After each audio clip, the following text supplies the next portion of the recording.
ایک روز اس نے میری بچی کو گود میں بٹھا کر کہا، تم کو ایک کہانی سناؤں؟ اور میری بچی کہانی سننے کے لیے تیار ہوئی تو وہ سنانے لگا۔ ایک تھا لکڑہارا، وہ شب و روز جنگل کی لکڑیاں چیرتا تھا۔ پھر ایک روز اس نے جنگل میں ایک شہزادی کو دیکھا، بڑی حسین۔ لکڑہارے کا جی چاہا وہ شہزادی کو لے جا کر دوڑ جائے۔ پھر میری بیٹی کی کہانیوں میں ہوں کرنے کی عمر تھی، اسی لیے بڑی توجہ سے کہانی سن رہی تھی۔ میں صرف ہنس رہی تھی، کہانی میں دخل نہیں دے رہی تھی۔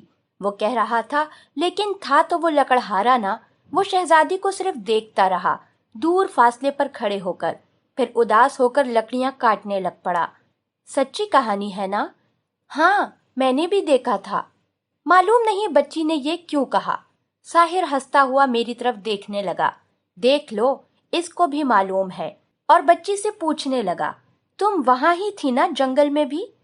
بچی نے ہاں میں سر ہلایا۔